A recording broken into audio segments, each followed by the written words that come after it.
อยากเจอใครไม่มีใครอีกแล้วที่มีความรักจริงใจเท่ากับเธอที่ให้ฉันหยุดตรงนี้ที่เธอไม่ไปไกลแล้วใจจะหยุดทั้งใจไว้ที่เธอหยุดตรงนี้ที่เธอเพราะเธอที่ฉันเจอคือคนที่รักฉันหมดใจ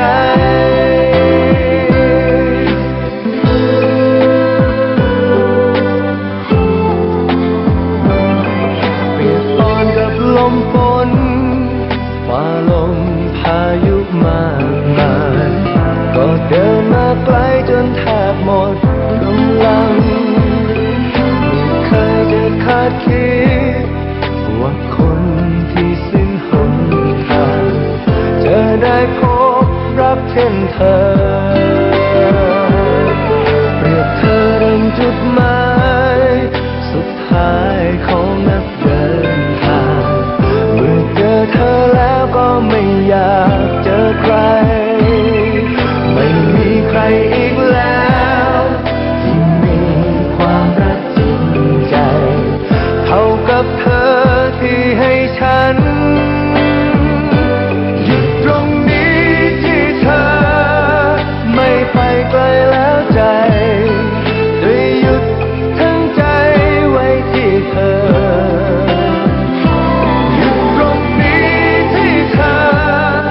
เพราะเธอที่ฉันเจอคนที่รักฉันหมดใจอยากจะขอบคุณฟ้าที่ให้เรารักกันและให้ฉันได้พบเธอ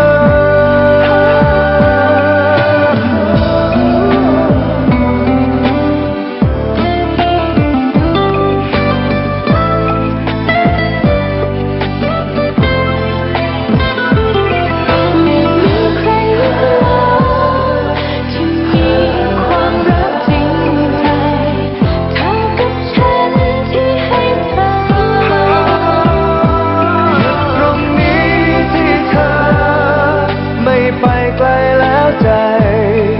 จะหยุดทั้งใจไว้ที่เธอหยุดตรงนี้ที่เธอเพราะเธอที่ฉันเจอคือคนที่รักฉันหมดใจ